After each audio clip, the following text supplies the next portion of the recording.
Baik, kita lanjutkan ya. Ini materinya agak panjang. Nah, sekarang kita lihat. Apa sih yang mempengaruhi kesadaran?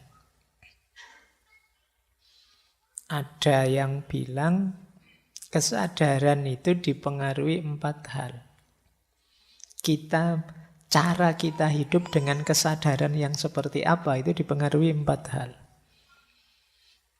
Yang pertama, susunan genetik, warisan genetik.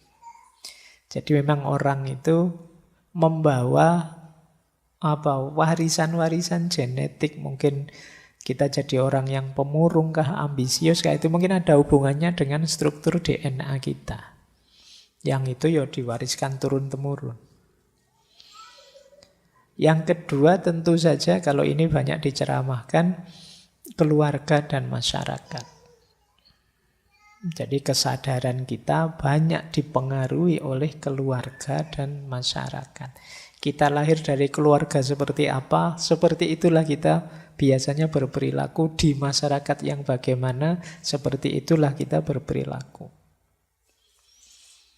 Misalnya menghadapi orang minta-minta di pinggir jalan. Itu mungkin ada yang bilang, enggak usah dikasih Pak, kalau dikasih manja.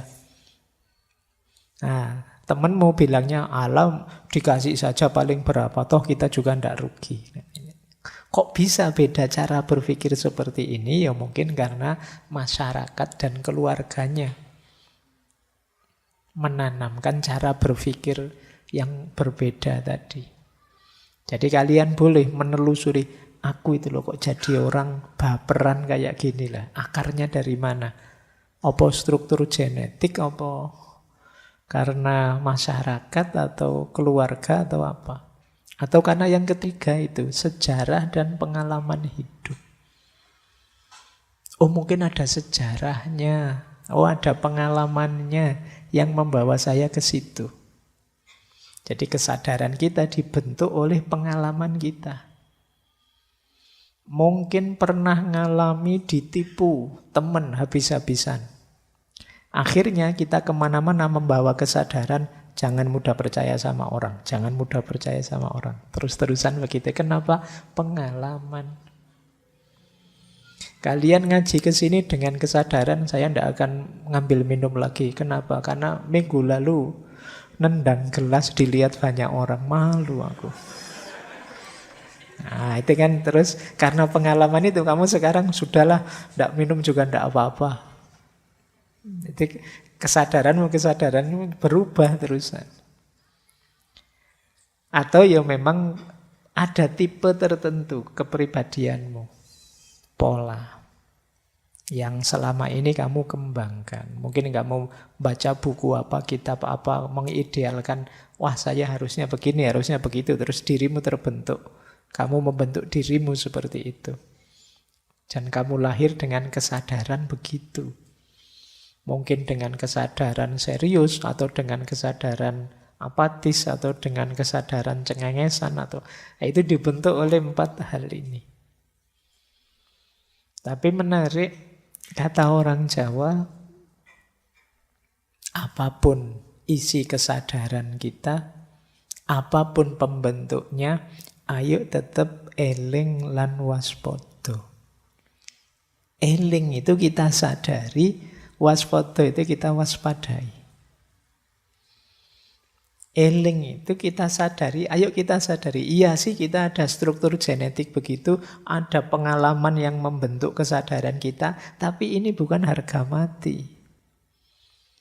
Iya sih saya punya pengalaman traumatik, tapi tidak apa-apalah. Akan saya ulang, siapa tahu berhasil. Itu bisa. Jadi itu yang disebut waspada, hati-hati. Jangan menyerah saja ditelan oleh sejarah, menyerah saja ditelan oleh masyarakat, menyerah saja ditelan oleh struktur genetik kita. Kita bisa fight back. Lingkungan memang mempengaruhi, tapi kita juga bisa kok resisten terhadap pengaruh lingkungan. Wah, teman-teman saya itu Pak, sekarang HP-nya minimal 5 juta ke atas sudah mereka yang harganya. Sementara HP saya itu masih HP ya Yang kalau melihatnya sudah saya sendiri agak jijik-jijik gimana gitu. Nah gitu kan. Tapi tidak apa-apa saya pakai ini saja. Wong. Yang penting kan fungsinya, bukan mereknya, bukan harganya. Loh, ini kamu bisa kok begitu. Itu yang dimaksud eling lan waspada. Jangan kehilangan kendali diri. Karena kalau kalian sama sekali ditelan oleh genetik, ditelan oleh masyarakat, keluarga, ditelan oleh sejarah, pengalaman, bahkan ditelan oleh tipe ideal kepribadianmu, ya namanya kamu tidak sadar. Kalau ingin benar sadar, boleh pengaruh itu masuk, ya tapi saya tentukan dulu. Saya terima apa saya tolak. Jadi semuanya saya yang mengendalikan. Ini yang disebut orang sadar. Itu yang orang Jawa menyebutnya ya tetap eling lan waspada. Kita sadari, oh iya ini pengaruh dari masyarakatku. Tapi baik kok, enggak apa-apa, saya ambil saja, enggak masalah. Nah, ini namanya kita eling tapi tetap waspada. Tapi kalau ini enggak sesuai, ya sudah nanti saja dipending dulu. Saya enggak terima dulu. Nah, ini menunjukkan kita benar-benar sadar. Jadi kalau pengaruh 4 itu kita biarkan saja menelan diri kita, sebenarnya justru menunjukkan kita tidak sadar. Untuk menunjukkan bahwa kita sadar, ya kita tetap waspada dan eling. Ini saya ambil pakai istilah bahasa Jawa, tidak apa-apa ya, kalian akrab familiar dengan istilah ini. Kapan-kapan kita bahas panjang lebar istilah eling lan waspada ini. Biar materi hari ini lebih mengarah. Baik ya, jadi ini yang mempengaruhi kesadaran kita. Yuk dilanjutkan. Ambil nafas sebentar. Kamu kenceng terus ini materinya. Ini sampai terakhir nanti ada bermacam-macam teori. Nah, ini teori yang mungkin sering kalian dengar. Ada kesadaran namanya conscious. Ada bawah sadar namanya subconscious. Ada ketidaksadaran namanya unconscious. Ya, sadar itu berarti yang saya lakukan, saya pikirkan, saya katakan secara sengaja. Sadar. Serius dan sengaja. Kalau subconscious, segala yang tidak kelihatan, jadi tidak berada dalam kesadaran saat ini, tapi dia akan muncul kalau ada pemicunya. Dan biasanya ya munculnya tanpa kita sadari, makanya disebut subconscious. Misalnya apalah kebiasaan-kebiasaanmu. Misalnya kamu setiap kali minum selalu saja diputer misalnya tutupnya. Ini kan kebiasaanmu. Itu kan kamu tidak sadar. Tapi kalau mau disadari bisa. Itu yang disebut subconscious. Ada ndak yang kalau minum ndak mau dari ujung sini, tapi diputer, khawatir bekasnya orang. Diputer terus minumnya gini. Dan itu kebiasaanmu yang kamu ndak sadar. Keluarnya selalu begitu. Itu kan namanya ndak kamu sadari, tapi kalau mau kamu sadari bisa. Kamu inget-inget, iya ya saya itu kalau minum selalu begini. Misalnya. Ini namanya subconscious. Saya itu kalau dimarahi selalu saja terus di kamar, nutup kamar, nyepi, menyendiri. Gitu. Itu kamu ndak sadar. Begitu. Tapi kalau diinget-inget bisa. Ini namanya subconscious. Kalau conscious itu yang kelihatan tiap hari pikiranmu, kata-katamu. Kebiasaan-kebiasaan rutin itu biasanya subconscious. Nah, jangan dikira subconscious itu sedikit, justru jauh lebih besar. Ini bedanya conscious sama subconscious. Ada yang bilang conscious mind itu hanya 10%. Yang 90% itu subconscious mind. Jadi gambarnya kayak gunung es. Ujungnya kecil, tapi sebenarnya yang subconscious itu jauh lebih besar. Di situ contohnya conscious itu apa? Keinginan. Nah, willpower. Saya ingin ini, saya ingin itu conscious. Memori-memori jangka pendek. Ini conscious. Tadi ngajinya dimulai jam 8 tepat. Ini conscious.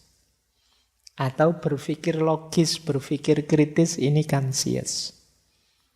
Tapi yang subconscious banyak belief, kepercayaan-kepercayaan kita. Ini subconscious. Kadang-kadang kita lupakan, tapi nanti pada saatnya dia akan keluar sendiri. Kalau situasinya pas, sesuai. Sebentar. Jadi kayak kita percaya bahwa biasanya kalau gelap-gelap itu ada hantunya misalnya. Itu kan biasanya subconscious. Kita ndak selalu menyadari, tapi begitu momennya pas, muncul itu, belief itu. Begitu gelap-gelapan kita merinding ya saya. Kenapa? Sebelumnya ada belief itu di subconscious. Emosi-emosi tertentu, kebiasaan-kebiasaan, nilai-nilai, reaksi protektif. Reaksi protektif itu misalnya ya kayak tadi lah contohnya gelas tadi.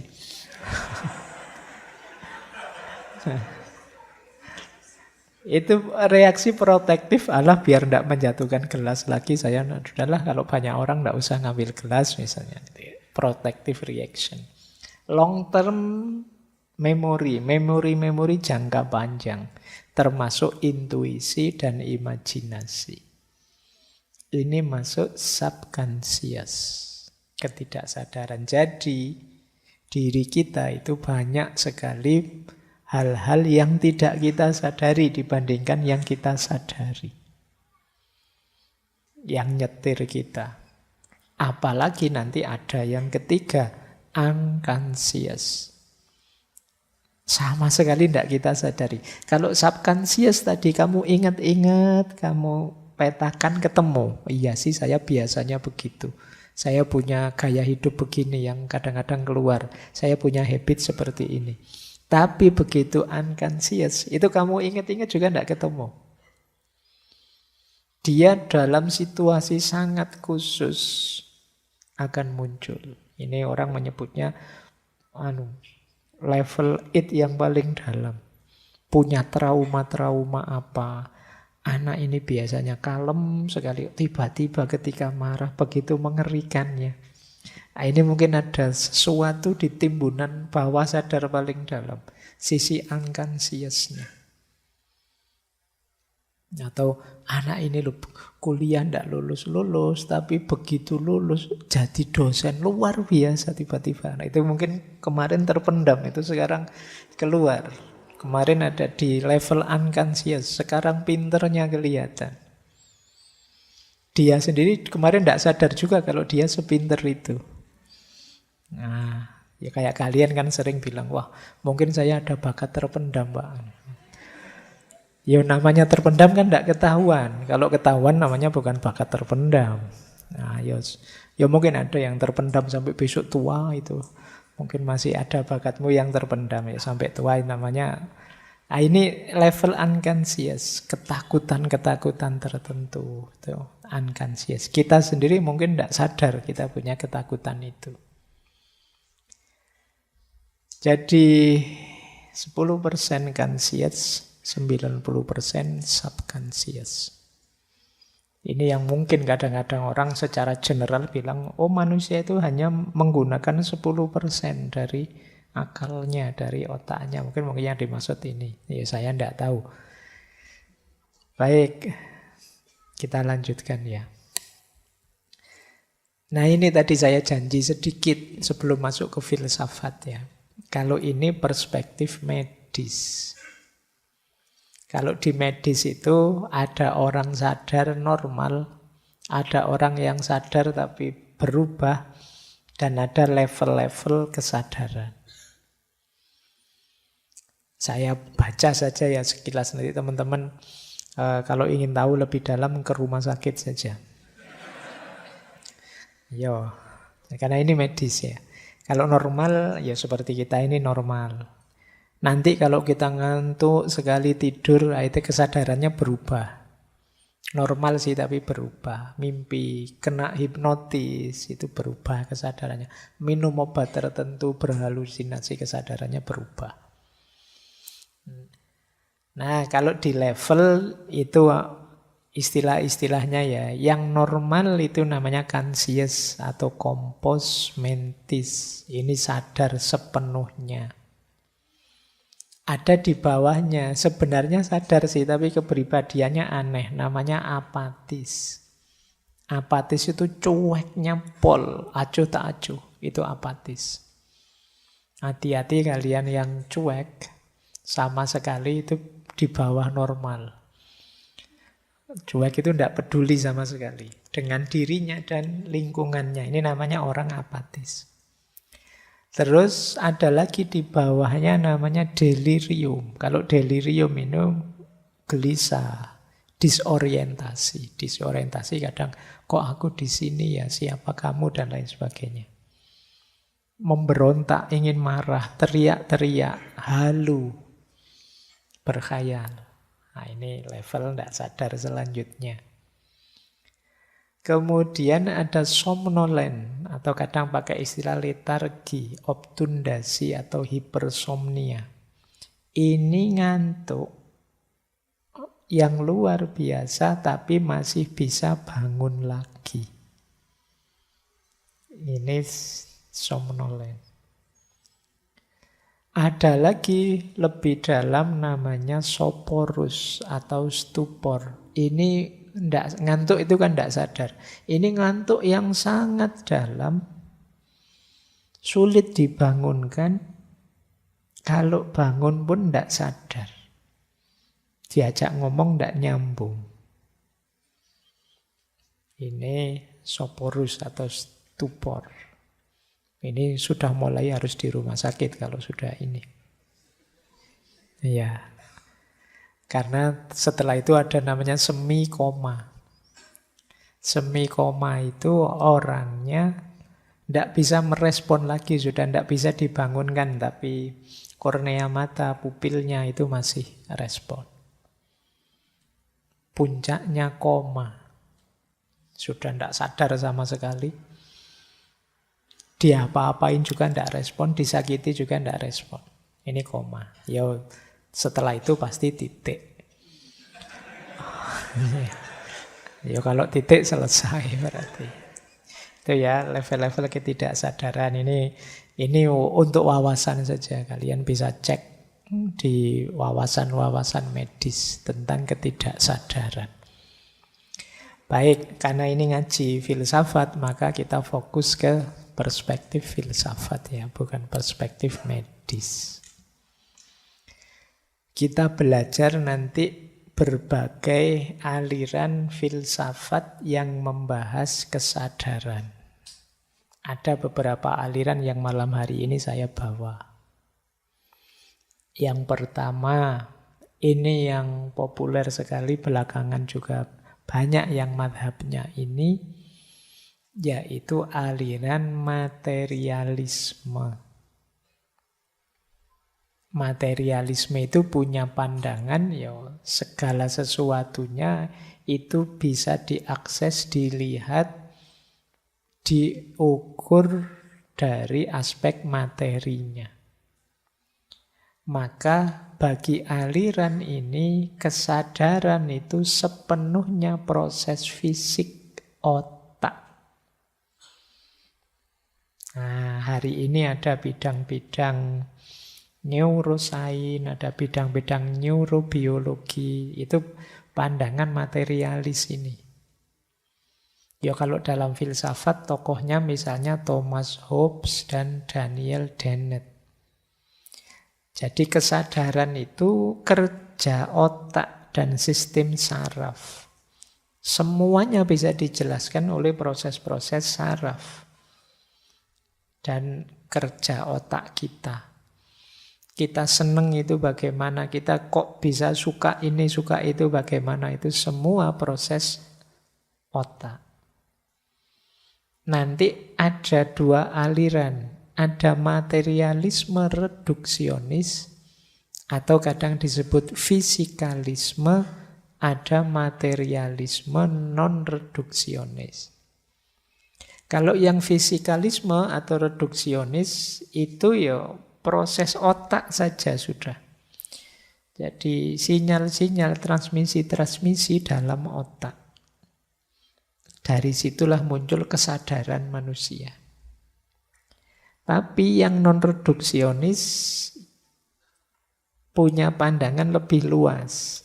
Kesadaran manusia itu yo sumbernya bisa macam-macam, tidak hanya otak, tapi pasti hal-hal yang sifatnya fisik atau materi, bukan karena pengaruh-pengaruh hal non-fisik, apa mungkin karena Tuhan lah, atau karena bisikan setan lah, atau karena apa, enggak.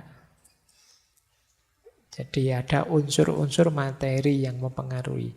Jadi ada yang terbatas pada otak saja dan jaringannya, ada yang lebih luas, tapi tetap koridornya materi, hal-hal material yang mempengaruhi kesadaran. Nah, jadi ini alirannya namanya materialisme. Aliran yang pertama ini juga banyak dikritik. Secara umum kritiknya pada sifat kompleks dan kualitatif dari pengalaman. Maksudnya sifat kompleks itu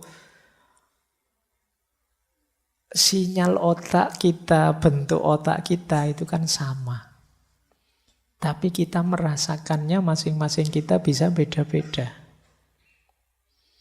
Ya, aspek kualitatifnya. Jadi seperti apa sih proses kualitatifnya itu? Kalau proses kuantitatifnya mungkin lah bisa dijelaskan dengan otak. Tapi berhubungan dengan rasa ini seperti apa kemudian? Dan juga hubungan antara materi dengan pikiran. Ini panjang hubungan materi dengan pikiran ini kalau dalam filsafat. Otak dengan pikiran itu kira-kira nyambungnya bagaimana? Itu kan yang satu sangat materi, sementara yang satu sangat abstrak. Kira-kira relasinya seperti apa? Ini juga masalah. Nah, ini madhab pertama. Ini ketika sudah masuk ke sini itu seperti saya bilang di awal tadi ya, kalau masih bingung di skip saja. Ini agak banyak alirannya. Ini saya hanya ngasih pengantar-pengantar, teman-teman silakan memperdalam sendiri. Yang kedua, tentang kesadaran. Ada juga aliran namanya panpsikisme. Panpsikisme itu punya pandangan bahwa semua makhluk itu punya kesadaran. Tidak hanya manusia. Jadi kesadaran itu ada dalam segala hal. Termasuk makhluk paling simpel, paling sederhana. Ya kesadarannya juga sederhana. Jadi jangan dikira yang punya kesadaran hanya manusia. Binatang-binatang, tumbuhan, dan semua makhluk, bahkan sampai binatang-binatang kecil-kecil sampai amuba yang bersel satu, itu bagi panpsikisme dia juga punya kesadaran. Nah, ini belakangan ada banyak diskusi-diskusi tentang kesadaran hewan, kesadaran itu kan. Makanya sampai ada pandangan untuk tidak menyiksa hewan-hewan itu, wong dia juga punya kesadaran. Kalau kita nyembelih hewan, mbok hewannya itu disuntik bius dulu, misalnya ada yang bilang begitu sampean. Kenapa? Tentang pandangan bahwa hewan ini juga punya kesadaran. Jangan dikira mereka itu tidak punya kesadaran seperti manusia.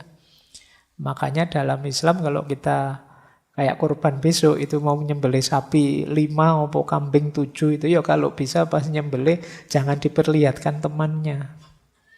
Kamu nyembelih sadis sekali, jangan malah dipamerkan ke kambing yang lain. Lihat nih, ini teman. Nanti dia bisa stres dia lihat temennya digorok seperti itu. Ya kan ya disembunyikan jangan sampai mereka lihat.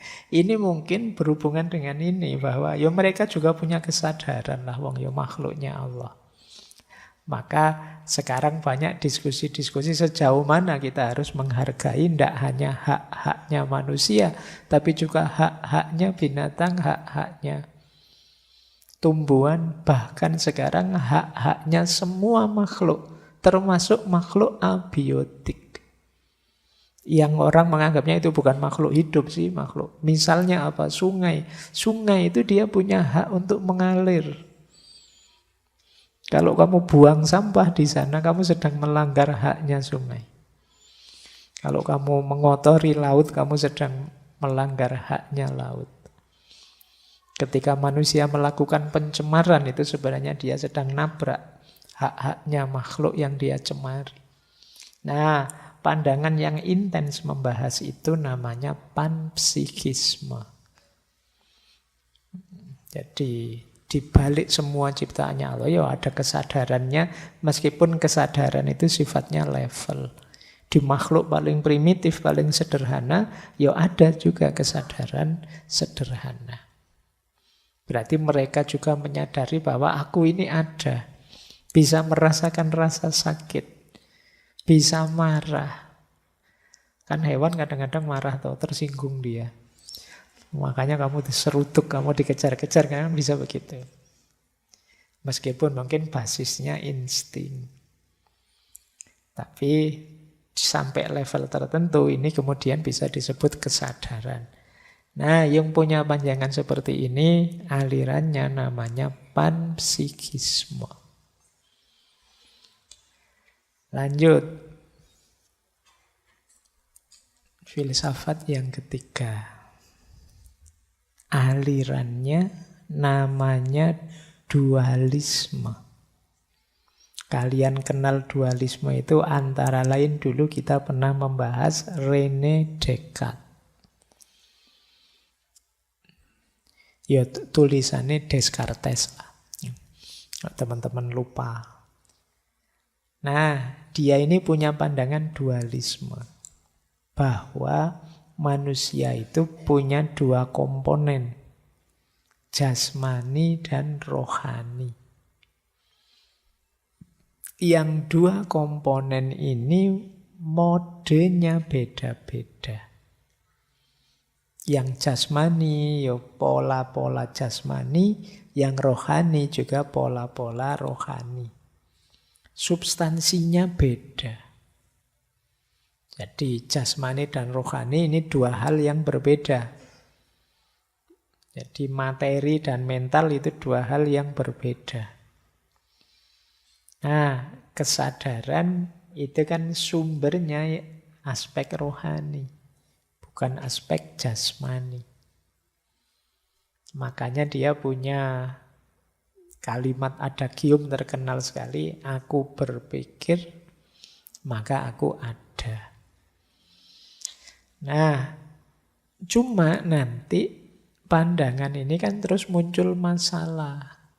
Kalau memang jasmani dan rohani itu dua hal yang substansinya berbeda, yang menghubungkan apa? Sedih itu kan rohani. Mata keluar airnya, nangis, itu jasmani. Sinyal yang menghubungkannya apa? Nah, ini nanti jadi problem besar kalau dalam filsafat, khususnya philosophy of mind. Filsafat pikiran. Apa sih hubungannya pikiran dengan tubuh, dengan jasad? Apakah tubuh yang mempengaruhi pikiran ataukah pikiran yang mempengaruhi tubuh? Terus saling mempengaruhi itu pakai jalur apa? Sinyalnya pakai apa? Nah, ini perdebatan panjang lama oleh para filosof. Baik, nanti kalian baca sendiri ya. Sudah, kalian tidak usah ikut mikir ini. Biar dipikir para filosof saja. Apa sih yang menghubungkan jasmani dan rohani?